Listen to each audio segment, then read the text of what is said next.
Salut tout le monde et bienvenue pour le Hardcore Flashback qui va traiter de Judgment Day 2007. Ce pay-per-view a eu lieu du 20 au 21 mai 2007 au Scottrade Center à Saint-Louis dans le Missouri, donc Randy Orton était chez lui à l'occasion de ce pay-per-view. Puis sachez que ce pay-per-view a eu lieu après Backlash 2007, pour les gens qui n'auraient pas vu de ce pay-per-view ou qui ne sauraient pas de quoi je parle, je vous invite à aller regarder mon tout premier Hardcore Flashback qui traite donc de ce pay-per-view.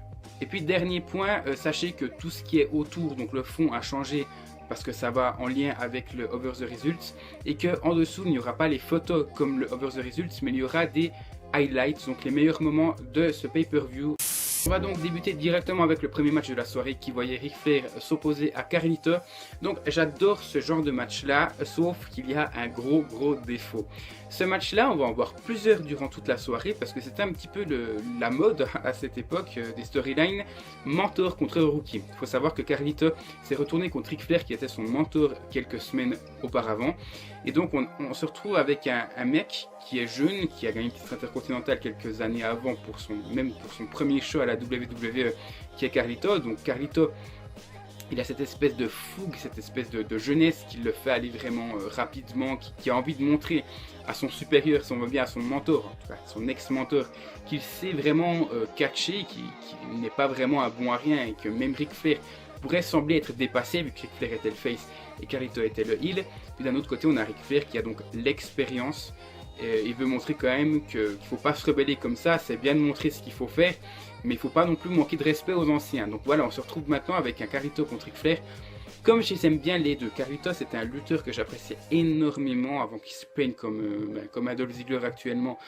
Justement pour le titre intercontinental, il avait perdu un ladder match contre Jeff Hardy, anciennement champion intercontinental, donc ça c'était quelques années plus tard, et s'est fait virer. Donc voilà, ça c'est juste pour l'anecdote. Ça me déçoit, enfin ça m'a déçu de sa part parce que c'est un lutteur que j'aime bien et ce match-là en fait partie. J'aime beaucoup Carlito parce que dans ce match-là, il est hyper dominateur. C'est un truc de malade, donc c'est bien d'un point de vue pour Carlito, donc les pro Carlito ont dû vraiment aimer ce match-là, mais si on regarde la globalité, c'est un match qui est dégueulasse. Pourquoi ? Je l'ai bien noté en plus, j'ai mis la moyenne, j'ai mis 6 sur 10. Je vous rappelle que les notes, vous pouvez les regarder dans la description de la vidéo. Mais j'ai mis vraiment la moyenne. J'aime bien ce match-là parce que l'aura que dégage ce match est quand même plaisant. Je veux dire, on a un Carlito, comme j'ai dit, qui est fougueux et un Ric Flair quand même qui est sur la défensive et qui se ramasse plein la gueule. Quand on s'attarde vraiment aux éléments dans ce match-là et qu'on le regarde avec du recul, parce que ce pay-per-view-là a eu lieu pratiquement, ça fait pratiquement 8 ans en fait qu'il a eu lieu. En tout cas, ça fait 8 ans ce mois-ci. Donc j'ai vraiment le recul cette fois-ci pour pouvoir le noter meilleur que ce que j'ai pu le voir à l'époque. Donc là justement, Ric Flair il se ramasse plein la gueule et c'est ça qui me dérange parce que c'est une quasi-domination de Carlito. Donc durant tout le match, il va vraiment porter des prises avec beaucoup d'impact et Ric Flair va se relever à chaque fois. Et tout ce qu'il va faire c'est des petits kicks, des petits coups de poing et énormément d'atemi. Donc Ric Flair il était déjà vachement limité à cette époque-là. C'était pas le Ric Flair qu'on avait connu des années auparavant, même si moi je l'ai pas connu en live. Donc ça c'est un truc qui m'a dérangé. Deuxième point qui me dérange, et vous savez quand on a un match rookie contre mentor, ou même contre quelqu'un qui a de l'expérience, vétéran plutôt, j'adore quand les rookies gagnent. Même s'ils se font dominer tout le match, je préfère que ce soit le rookie qui se fasse dominer et qui gagne à la fin. Comme ça on peut se dire, le mentor, le vétéran a toujours quelque chose dans le slip, il peut toujours se battre, il l'a toujours comme le disent les fans. Et puis bon, le rookie finalement il va quand même surprendre le mentor, le vétéran, et gagner le match, donc avoir de la crédibilité en le battant. Là non, on a l'inverse, c'est-à-dire que Ric Flair va être dominé, mais va quand même gagner le match sur un figure 4 leg lock. Voilà, c'est le gros défaut que je donne à ce match-là, c'est pour ça que j'ai mis 6 sur 10. Voilà, j'avais vraiment envie de parler de ce schéma mentor contre rookie, tout simplement parce qu'on va en avoir 3 dans ce pay-per-view et je trouvais utile quand même de le préciser. Deuxième match, Vince McMahon, Shane McMahon et Umaga affrontaient Bobby Lashley pour le titre de l'ECW. Juste en parenthèse, Vince McMahon était le nouveau champion de la ECW. C'était un bonheur de le voir lutter, de le voir heel, de le voir avec son fils Shane, de voir Umaga, paix à lui encore une fois. Donc vraiment Vince McMahon, champion de la ECW, c'était quand même pas mal. Cependant, j'ai mis que ce match était annotable pour les gens qui l'ont vu et qui s'en souviennent. Ce match fait moins d'1 minute 30 je crois, donc c'est catastrophique. Bobby Lashley remporte le match mais pas le titre de la ECW, je vais en parler un peu plus tard. Mais vraiment, il va dominer tout le monde. Il va mettre Umaga à l'extérieur du ring. Il va frapper Vince McMahon qui va plutôt être en retrait et porter directement sa prise de finition sur Shane McMahon. Que voulez-vous? On a un match qui est quand même marquant. Je veux dire, c'est le match revanche. Vince avait gagné déjà son titre dans un 3 contre 1. Alors, on s'attendait que le match prenne un peu plus d'ampleur que le match précédent qui avait eu lieu à Backlash justement. Mais bon, Vince reste champion par mesquinerie, c'est le seul point que je vais donner de positif à ce match-là. Parce que oui, il y a de l'impact, mais en moins de 2 minutes, c'est pas possible de noter et c'est pas possible de prendre son pied, excusez-moi du jeu de mots, mais c'est vraiment le cas. Vince qui reste champion par mesquinerie, c'est le par mesquinerie que j'ai envie de mettre en avant. Étant donné que Bobby Lashley avait rivé les épaules au sol de Shane McMahon et non de Vince McMahon qui était champion, Vince, vu qu'il est le président, avait donc décidé de garder son titre. Bobby Lashley va le remporter à One Night Stand, je crois, qui est le pay-per-view suivant, de manière clean et contre Vince McMahon cette fois-ci. Donc voilà, je ne vais pas noter ce match-là, je vous laisse aller le regarder, ça va durer 70 secondes de votre vie. Voilà, ça aurait pu être intéressant si ça avait été tourné différemment selon moi. Ensuite, troisième match, CM Punk affrontait Elijah Burke, donc un nom imprononçable en français, Elijah Burke et Elijah Burke, c'est voilà, moi je l'appelle Elijah Burke, donc je trouve que ça donne un peu plus de classe. Mais j'ai juste deux petites anecdotes concernant ce match-là. Le premier, je sais pas si vous vous en souvenez, il y a un an à peu près, Punk avait dit en interview que le pire adversaire qu'il avait jamais affronté était Elijah Burke. Donc c'est dire à quel point je m'attendais vraiment peu de ce match-là parce que je m'en souvenais plus. Et il se trouve que c'est quand même le plus long du pay-per-view. Donc là, je vais en reparler quand même plus tard. C'est le plus long du pay-per-view, mais il m'a quand même bien plu. Deuxième anecdote, c'est depuis sa trahison envers la New Breed, vu qu'Elijah Burke était le chef de la New Breed. Si vous ne savez pas, il y avait eu la ECW Originals, donc une équipe à 4 avec Rob Van Dam un peu chef de la team, contre la New Breed, donc la nouvelle vague, 4 nouveaux de la ECW, avec Elijah Burke en tant que chef. CM Punk était arrivé, il avait rejoint la New Breed avant de les trahir, d'où ce match-là. Pour les gens, si vous vous en souvenez plus, maintenant vous avez le contexte du match. Comme je vous l'ai dit, c'était un match qui était très plaisant, d'une bonne durée, il a duré un peu plus de 15 minutes. Quand même, c'est une bonne durée, mais 15 minutes, le match le plus long du pay-per-view, ça cache quand même quelque chose. Ensuite, j'ai mis que dommage que le public ne mette pas plus d'ambiance, parce que le public s'en foutait un peu de ce match-là. Sinon, à propos du match-là, il y a eu... La domination a été quand même assez variée. On a eu d'abord un début de match avec une domination de CM Punk, et la deuxième moitié du match avec une domination d'Elijah Burke. Cependant, il y a eu quelques cassures de rythme comme durant le match. Est-ce que c'est la faute à CM Punk qui faisait son premier match en pay-per-view, si je me souviens bien? Il avait donc peut-être la pression, je sais pas, en tout cas c'est pas le Punk qu'on a connu, c'est du potable, mais c'est pas le Punk qu'on a connu par la suite. Et puis bon, CM Punk gagne, mais c'est vraiment un match que j'ai apprécié. Il manquait un enjeu. Je trouve que s'il y avait eu de la ECW à l'époque en jeu, le match aurait été vraiment parfait, le public aurait été dedans, mais moi je me serais mis un petit peu plus dedans, mais j'ai vraiment quand même apprécié ce match-là. Et puis j'ai tellement apprécié que j'ai mis la note de 8 sur 10. Quatrième match et encore un match notable, Randy Orton affrontait Shawn Michaels dans un match qui a duré moins de 5 minutes. Vous le savez, quand ça ne traite pas des divas, les matchs de moins de 5 minutes, je ne peux pas les noter parce que je n'ai pas assez de critères pour pouvoir le faire, donc c'est pour ça que j'ai mis un notable. Cependant, le match, je vais vous expliquer ce qui s'est passé quand même en gros, vraiment vite fait. Shawn Michaels avait affronté Edge, je crois, dans un street fight le lundi à Raw, donc 6 jours avant. Et puis à la fin du match qu'a gagné Shawn Michaels, Orton est venu et lui a apporté un punt kick. Déjà un punt kick, vous savez que lorsque ça arrive, en règle générale, la victime du punt kick refait son retour quelques semaines après, un mois on va dire minimum après. Là Shawn Michaels arrive 6 jours plus tard, donc on voyait déjà qu'il était un petit peu comateux, si on veut bien. En tout cas, je crois que la commotion cérébrale avait même été évoquée. Et puis ensuite, avant le match-là, donc on va dire une trentaine de minutes plus tôt, Randy Orton a attaqué Shawn Michaels qui était en interview en backstage. Donc du coup, Shawn Michaels, là, il était vraiment KO, mais il s'est quand même ramené sur le ring pour se battre. Pas grand-chose dans ce match-là, vu que Michaels était totalement KO. Orton a dominé ces 4 minutes de match juste à part vers la fin, où Shawn Michaels a pu se relever, il voulait faire un switch in music, mais il n'a même pas eu la force. Du coup, Orton gagne par forfait, donc sur décision de l'arbitre. C'est une bonne idée, ils auraient dû faire ça sur la longueur quand même, je trouve. Tout simplement parce qu'on a déjà eu ce genre de match-là lorsqu'il y avait eu la raté d'RKO contre Shawn Michaels après la blessure de Triple H. C'est pour ça que là, maintenant, je peux vraiment pas mettre un notable.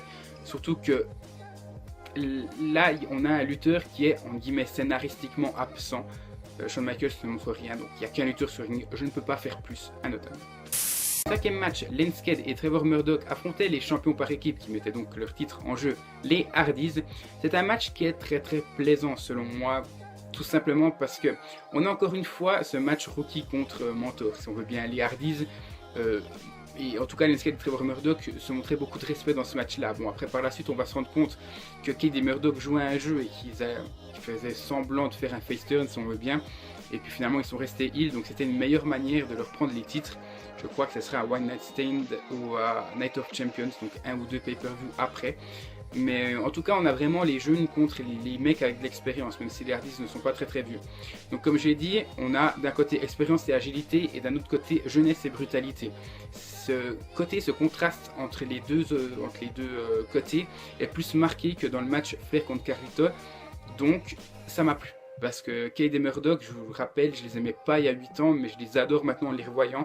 C'était deux très bons lutteurs. Bon, Murdoch toujours, mais Cade est décédé malheureusement, donc voilà. Sinon, c'est un match qui est très plaisant, comme j'ai dit, j'ai vraiment adoré le voir. Il y a juste un petit botch sur un Whisper in the Wind, donc il vient un petit peu compromettre la note. Et puis les Hardys remportent tout de même les titres, ils arrivent à conserver jusqu'à la prochaine fois, comme je vous l'ai dit. Pour moi, ça mérite facilement un 8,5 sur 10. Ensuite, grosse déception, Edge défendait son titre poids lourd contre Batista après avoir caché sur l'Undertaker. Je vous fais de nouveau un bref topo de la situation. Edge avait volé la mallette de Mr. Kennedy et puis avait enchaîné, je crois, une semaine plus tard sur un cash sur l'Undertaker qu'il avait réussi. Était donc devenu le nouveau champion poids lourd.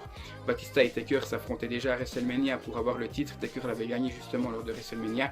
Batista cherchait à le ravoir. Maintenant Edge là et Batista était jaloux en lui disant que c'était son titre et pas le sien. Donc un match à enchaîner là-dessus. Et on s'attendait à un truc quand même badass. Je veux dire, Batista était totalement énervé. Il montrait qu'il était psychologiquement plus fort que Edge. Edge avait peur. On n'a pas eu ce schéma-là. Edge a eu beaucoup peur dans ce match-là, essayé de fuir quand même, mais pas comme on avait connu en tant que Edge heel. C'est-à-dire que Edge pouvait même partir dans le public et quelqu'un allait le rechercher pour le ramener sur le ring. Ça, on n'a pas eu. Et pour moi, Batista n'a même pas été assez brut, si on veut bien. Il aurait pu le ramener, il maltraitait. Vous voyez, Batista est physiquement plus fort que Edge, même si Edge n'a pas à se cacher. C'est pour ça que j'ai trouvé vraiment horrible. Et puis, le finish est juste dégueulasse. Batista veut faire une Batista bombe, mais Edge la contre et fait un petit paquet et ça se termine comme ça. Pour moi, c'est un des pires matchs pour le titre poids lourd qui m'ait été donné de voir. En plus, à cette époque, en le revoyant là, c'était horrible. Franchement, en plus, on a une durée qui est à peu près entre 8 et 10 minutes à tout casser. Donc ouais, non, moi franchement, ça m'a pas plu. Le seul bon côté, c'est le selling. Edge vend très bien les prises de Batista. Mais voilà, ça suffit pas à avoir la moyenne, c'est pour ça que j'ai mis 5 sur 10. Donc maintenant, on va arriver à un match qui est piège. Chris Benoit défendait son titre des États-Unis contre MVP dans un match au meilleur des 3 tombées. C'est-à-dire qu'il faut 2 tombées minimum pour pouvoir remporter le match. Voilà, déjà avant toute chose, j'aimerais dire que Chris Benoit mérite selon moi la place de Hall of Famer. Pour moi, on va pas regarder ce qui s'est passé à la fin. Je vais que regarder le lutteur en lui-même. Je sais que c'est moralement pas bon de le mettre dans le Hall of Fame après ce qu'il a fait à sa famille et ce qu'il s'est infligé par la suite. J'ai pas envie d'en parler dans cette vidéo, ni jamais sur ma chaîne YouTube, donc ne me demandez même pas un débat là-dessus, c'est hors de question. Moi je vais regarder le lutteur, et pour moi si je regarde que le lutteur, c'est un des plus apte à avoir sa place dans le Hall of Fame, que ce soit toute génération confondue. C'est un putain de lutteur selon moi et j'ai un peu de mal quand même à comprendre qu'on ne lui donne pas cette place là. C'est un peu le catch en plus qui l'a détruit, c'est ces stéroïdes à la con qui ont fait que cette situation dramatique s'est terminée. Voilà, donc je vais pas en parler plus, je vais juste mettre un point quand même sur lui. Juste une dernière chose, ce sera sa dernière participation à un pay-per-view vu qu'il va décéder 34 jours après Judgment Day. Voilà, maintenant cette fois-ci on va parler d'un truc un peu plus fun. Plus fun même pas du tout, mais c'est encore un match jeunesse contre Rookie. MVP vient d'arriver, il veut avoir son premier titre à la WWE qui est le titre des États-Unis. Chris Benoit est un lutteur expérimenté qui ne devrait même pas perdre face à un lutteur comme ça. Maintenant, vous savez que j'ai toujours dit l'effet Finlay, vous commencez à savoir ce que c'est. L'effet Finlay pour moi c'est comme Cade et Murdoch, des lutteurs que je ne supportais pas il y a 8 ans mais que j'adore regarder combattre maintenant. MVP ne fait pas du tout partie de cette catégorie-là. Je le détestais il y a 8 ans, je le déteste toujours maintenant, que ce soit en le voyant dans ce pay-per-view-là ou à la TNA, c'est un lutteur que je n'ai jamais pu voir.